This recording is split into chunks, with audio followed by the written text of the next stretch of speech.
E aí, galerinha, tudo suave, tudo bem? Legal, tô passando aqui para fazer uma revisãozinha aí pra gente ligar aí, principalmente coisas ligadas à minha próxima prova, tudo bem? Então vamos estar falando aí da matéria referente à nossa P2, aquela revisão, um vídeo de auxílio, tamo junto. E aí, galera, qual que é os principais temas, tá bom? Que nós estamos trabalhando aqui de maneira mais direta, vamos estar trabalhando principalmente aqui coisas ligadas aí ao modelo que é o modelo geocêntrico, o modelo que é o modelo heliocêntrico, Big Bang e as chamadas leis de Kepler. Então, bora lá pro quadro. Então, galerinha, o que acontece, tá bom? Primeira coisa que eu tenho que trazer para vocês aqui de extrema importância é, nós estamos lidando aqui obrigatoriamente no início com o nosso modelo, que é o modelo que eu chamei de modelo geocêntrico, que é uma das coisas essenciais sobre esse modelo, né, galera? É saber o significado do nome, né? Então, o que acontece? Quando eu falo de modelo geocêntrico, já fiquem de olho nessa parte aqui, ó. Falei aqui de geo tá ligado ao quê? Tá ligado à Terra. Então, galera, modelo geocêntrico é Terra no centro. E aí, lembrando, né? Ela estaria no centro, que é o centro do universo. Lembre-se, o grego, ele é um cara muito diferente ali do que a gente tá acostumado, né? Ele é um cara aí que ele não tem ali o mesmo nível de conhecimento de mundo que nós temos hoje, tá bom? E aí, galera, existem motivos do porquê esse modelo ter durado tanto tempo, ter durado praticamente aí 2000 anos. Qual que são os principais motivos? Primeiro, tá bom?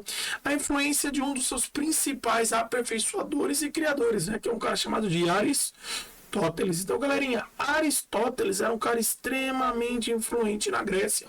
Então, essa influência dele fez com que o modelo ele durasse tanto, não só na Grécia, como na Europa, tá bom?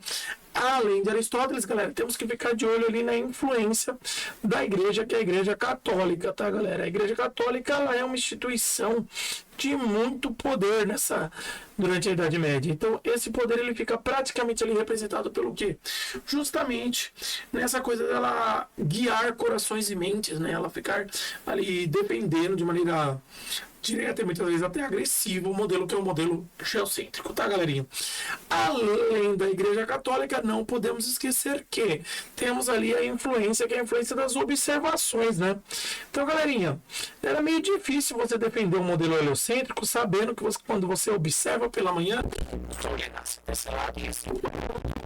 Então, fica... E é claro, né, galera, também está ligado ali a tecnologia. Então, a falta de uma tecnologia mais apurada foi responsável ali por manter esse modelo durante tanto tempo. Durante a Grécia existiam pessoas que eram contra o modelo geocêntrico? Existiam, tá, galera? Mas o que acontece? Essas pessoas aí, eles não tinham a mesma força de Aristóteles. Por exemplo, Aristarco era um cara que defendeu durante muito tempo o modelo que é o modelo heliocêntrico, mas ele não tinha a mesma relevância de Aristóteles. Isso fez com que, tá, gente? Fez com que o modelo ficasse praticamente esquecido por anos. Quem retoma esse modelo, que é o modelo que nós chamamos de heliocêntrico, isso significa o que, tá, galera? Heliocêntrico é o Sol no centro.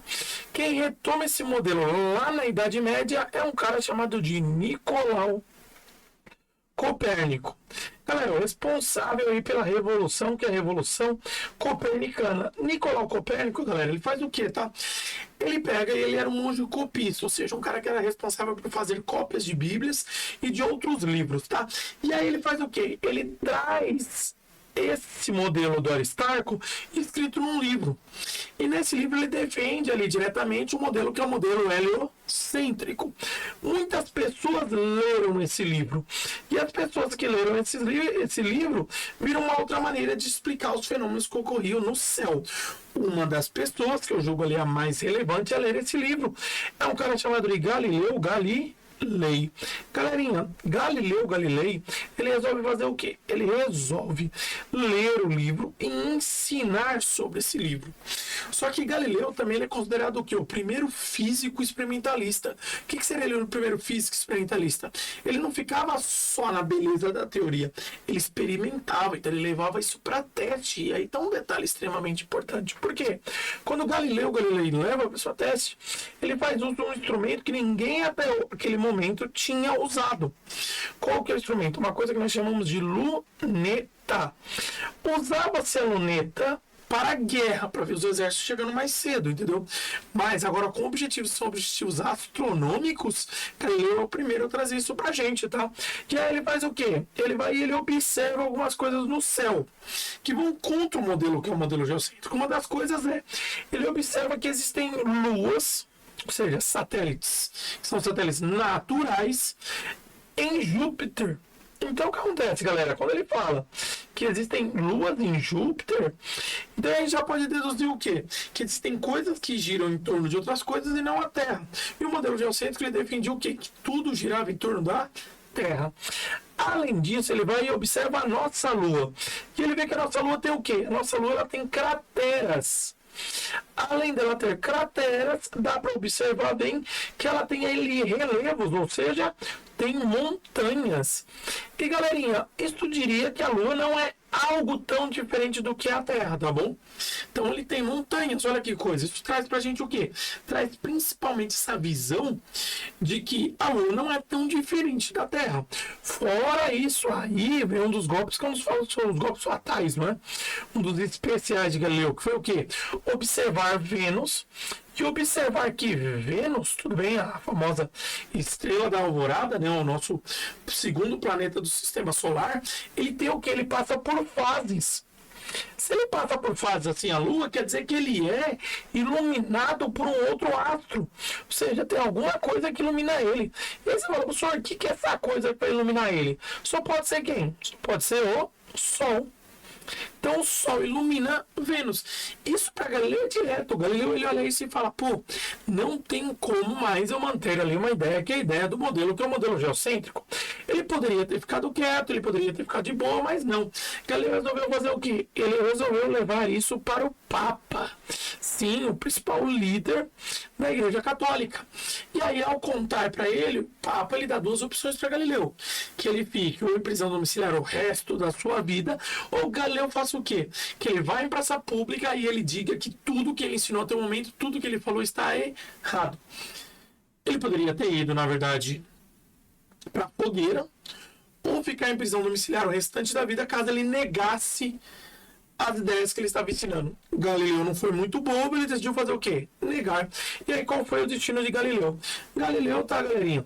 Acabou morrendo em prisão domiciliar, garantida pela Igreja Católica até o fim da sua vida. Então, Galileu ele vai morrer ali próximo a 1642 em prisão domiciliar, mas não sem mostrar que o mundo ele era diferente do que a Igreja Católica e muitos outros teóricos da época defendiam. Ou seja, o mundo seguia um modelo que é o modelo heliocêntrico e não o modelo que é o modelo geocêntrico. Pegando essa ideia, galera, vamos seguir então, tá bom? Além disso, a gente tem que chegar que Galileu ensinou muita gente.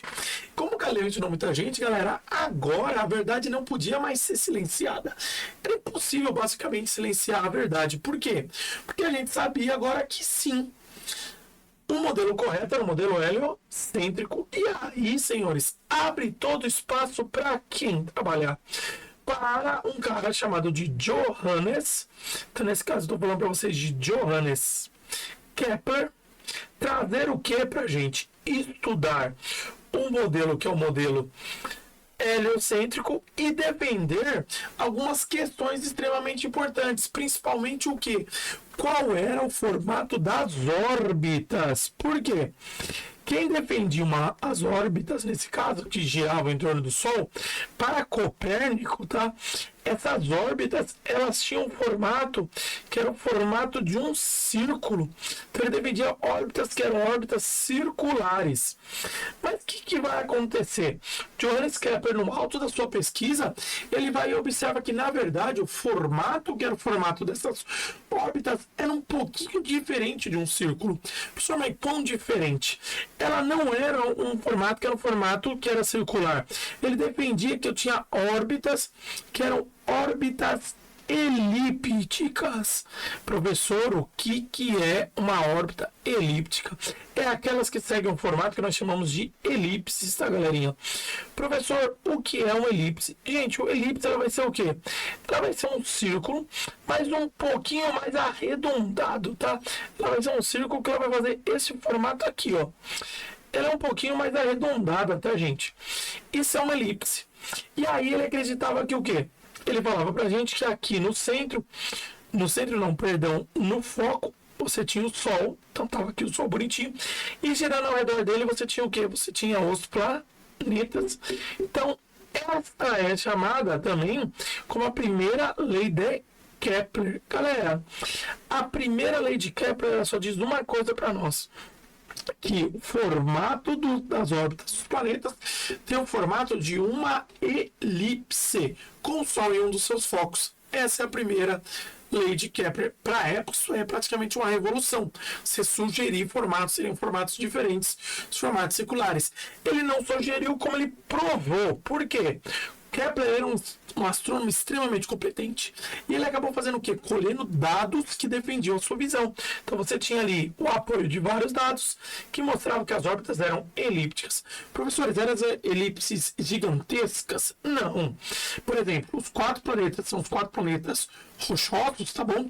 Mercúrio, Vênus, Terra e Marte, eles têm órbitas quase circulares, de pouca excentricidade. Mas os outros planetas, que são os outros planetas dos gasosos, eles sim têm órbitas bem excêntricas. Essa é a primeira lei de Kepler. Segunda lei, galerinha. Segunda lei de Kepler, ela diz o seguinte, que essa velocidade com que o planeta gira não é uma velocidade que ela é constante em toda a sua órbita. Ela faz o quê? Ela muda. Professor, como assim ela muda? Ela fala que existem praticamente 2 pontos de grande relevância para a gente. Um ponto que a gente chama de afélio. Então, professor, quem que é esse afélio? O afélio, tá, galerinha? Pelo próprio nome a gente pode gravar. É afastado do hélio, ou seja, afastado do Sol. Onde ele vai estar, galera? Ele vai ser esse pontinho aqui, ó, que eu vou marcar para vocês, tá bom? Esse pontinho aqui é o afélio. O que ele é? Ele é nada mais nada menos do que o ponto mais longe do Sol. Só acontece algo diferente nesse ponto mais longe? Sim. O que acontece? Ele se torna mais lento. Então a velocidade ela fica menor. É como se ele estivesse tão longe que ele não sente a influência do Sol de maneira clara, tá, galerinha? Fora isso, tá bom? Temos que trazer o próximo ponto, que nós chamamos de perihélio.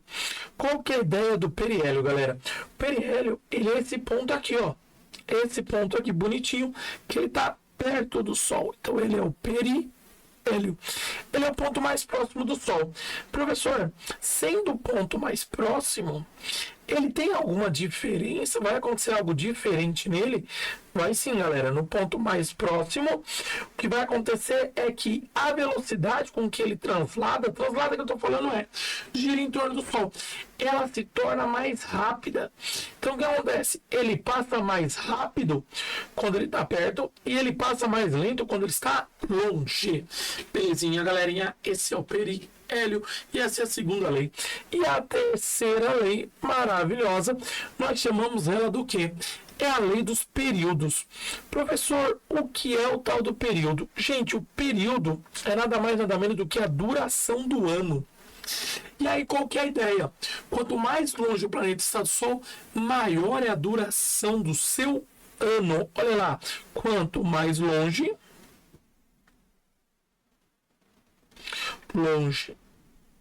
do Sol, maior a duração do ano. Lembrando, galera, que o ano está ligado ao movimento, nós chamamos de movimento de translação.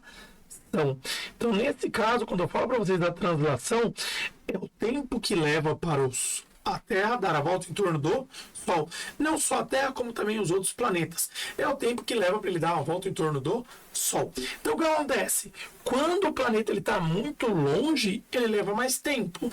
Planetas que estão mais próximos levam menos tempo. Exemplo, Mercúrio vai fazer a sua volta praticamente ali em torno do Sol em 60 dias, tá bom?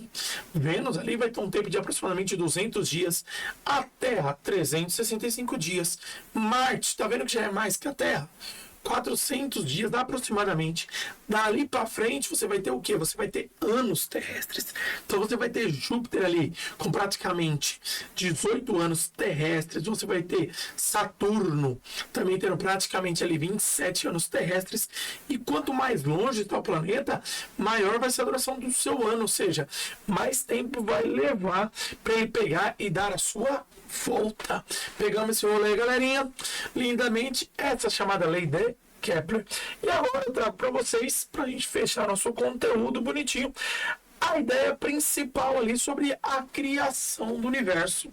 Então, galerinha, o universo, apesar de todas as discussões que podemos aqui ter em termos religiosos, estou aqui para trazer para vocês a visão que é a visão científica, tá, galerinha? E a visão científica traz para nós a chamada teoria, que é a teoria do Big Bang. Professor, o que seria esse nome? O que traz para a gente a ideia do Big Bang? Galerinha, Big Bang ela tem essa tradução direta, tá bom? Do que? Grande explosão. Essa grande explosão que eu estou falando para vocês, tá, galerinha? De maneira simplificada, ela criou tudo o que existe hoje. Professor, mas tudo o que existe hoje do jeito que está? Não. O universo, no começo, ele estava todo dentro de um pontinho, que esse pontinho nós chamamos ele do quê? De singularidade. Galera, por que a gente chama de singularidade? Porque nesse ponto, até as leis da física elas param de fazer sentido. Por quê? É um ponto que é um ponto de tamanha temperatura e de tamanha densidade que você não tem ainda a matéria sendo criada ali. Ali você não tem o que? Apenas energia. E por algum motivo que a gente não sabe o que é, aquilo explodiu. Professor, mas como assim você disse não sabe o que é? Galera, querendo ou não, a gente tem que entender que a teoria do Big Bang é uma teoria recente. Professor, como assim recente? A sua sugestão, ela começou a ser iniciada ali a partir de um cara chamado de Albert Einstein. Então, galera, Albert Einstein é o que dá as bases para nós pensarmos numa teoria que é uma teoria de Big Bang. Só que ela só passa a ser levada a sério aproximadamente ali em 1946, tudo bem? Quando você tem um físico, tá bom? Que é um físico soviético chamado de George Gamow, que sugere a teoria e não só sugere, como dá as suas bases, ou seja, faz os cálculos referentes para que a teoria ela faça sentido, tá bom? E aí ele sugere a possibilidade de uma criação do universo como? A partir de uma grande explosão. E aí essa explosão ela começa a criar ali, libera no universo uma quantidade absurda de energia, e essa energia, pouco a pouco, conforme o universo vai esfriando, vai virando massa. Ah, professor, mas é rápido isso? Não. Hoje nós estimamos que a idade do universo é algo próximo de 13,9 bilhões, tá, galerinha? Bilhões de anos. Gente, é muita coisa. Então tá muito no passado. É até difícil do ser humano conseguir imaginar, assim, uma idade de 13,9 bilhões. Nós, que vivemos aí algo em torno de 100 anos, observamos isso de uma maneira que, cara, é muito difícil de aceitar. Mas hoje nós podemos falar que sim, a teoria da relatividade é a principal teoria. E, professor, a gente vai acreditar nela simplesmente para acreditar? Não. Temos o que nós chamamos de evidências. Então, o que são as evidências, tá, galera? São coisas que a gente observa no universo que diz que, na verdade, a teoria do Big Bang ela seria a teoria correta. Professor, que evidências o senhor pode falar logo de cara? Gente, posso trazer logo de cara para vocês uma coisa chamada de radiação cósmica de fundo. Como eu tinha falado para vocês em sala, né, galera? Nós todos observamos essa radiação cósmica de fundo. Aonde? Se você pegar uma TV, que é uma TV analógica, sabe aquelas TVs mais antigas? Aquela TV mais antiga, se você colocar ali no canal, que é o canal 3, você não vai ver programação, né? Você vai ver o quê? Você vai ver apenas um chiado. Esse chiado, tá, galera? É o que nós chamamos de radiação cósmica de fundo. Ela passa pelo nosso corpo a todo momento em milhares dessas partículas que foram todas elas criadas aonde? No Big Bang. E ela se espalha pelo universo inteiro. E é de se esperar, né? Seria ali a luz do Big Bang. Como o Big Bang é a maior explosão de todas, essa luz ela está espalhada pelo universo. Só isso, professor? Não. Algumas evidências estão principalmente em relação às galáxias. O que acontece, galera? Quando nós observamos as galáxias, todas elas estão se afastando da Terra. Professor, como assim se afastando? Como assim todas? Se elas estão se afastando da Terra, significa que o espaço-tempo ele está o quê? Ele está dilatando. E se ele está dilatando, ou seja, ele está ficando maior, o universo está ficando cada vez maior, isso traz pra gente apenas uma coisa, galera, que, querendo ou não, no começo, o universo ele estava todo condensado em apenas um lugar, que é novamente traz para nós a chamada singularidade. Eu sei que é algo complexo de se ver, mas até hoje nós podemos falar que essa é a melhor teoria para poder explicar ali o surgimento de tudo, ou seja, o surgimento do universo, tá, galerinha? Teremos mais coisas, conversaremos mais sobre o Big Bang, é um assunto extremamente rico, mas por enquanto, para essa primeira prova, eu acho que é praticamente isso que nós temos para analisar, galerinha. Gente, fiz aqui uma revisãozinha fácil. É claro que demanda-se que o senhor estude também um pouquinho no seu livro. E qualquer dúvida, tá bom? Pode entrar em contato com o Rogerão. O Rogerão tá aí disponível para tirar todo qualquer tipo de dúvida, tá, galerinha? Bye, bye. Até mais. Não esquece de deixar aquele like, né? Se os amiguinhos não observaram aí o vídeo, passa para eles, né? Mas até mais. Qualquer dúvida, tamo aí. Tchau, tchau, gente.